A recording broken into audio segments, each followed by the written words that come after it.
So let's just get out of the way the stuff that's been on the internet, all right? I've always tried to present a very authentic show. Yes, I'm leaving ESPN. It's been unbelievable.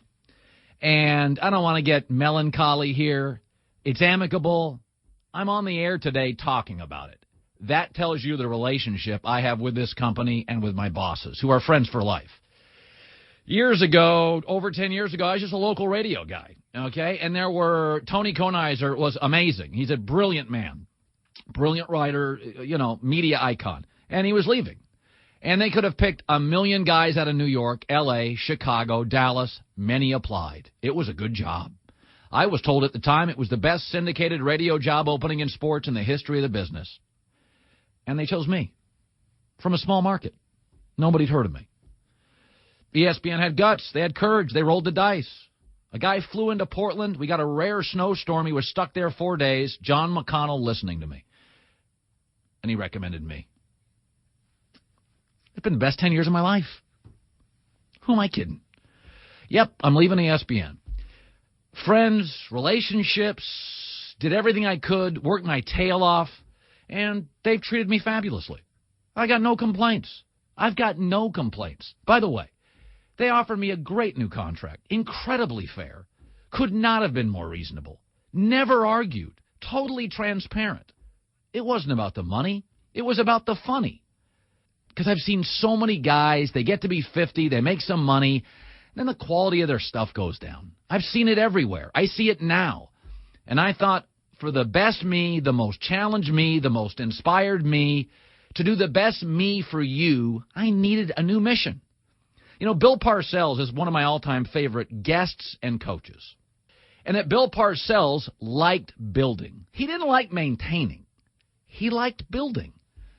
So do I. As Pat Riley said once, about every 10 years, you should try to reinvent yourself. That's all this is. There's no animosity. There's no anger. I've leaned on my wife. I've leaned on friends, business partners, media people, people that are a lot smarter than me. And the best me for eventually you was in risk. I like risk. It's where all the fun is. And so after 10-plus years, my timing in this business has generally been pretty good. I just felt it was time. I've been treated fabulously.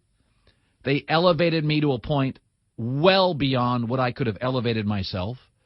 And I think in some small way, at times I made ESPN a little more interesting from 10 to 1 Eastern. That's what I did. They'll flourish without me, and I hope to sometime, somewhere, it'll all come out in the next couple of days, find a little tiny granular niche. I'm going to have a radio show. It'll be on Sirius. I'll have a podcast. It'll be free. I'll have a simulcast. I'll have my book October 1st. And hopefully some of you will find me. In this world we live in, you have the power. Come find me. Follow my Twitter account.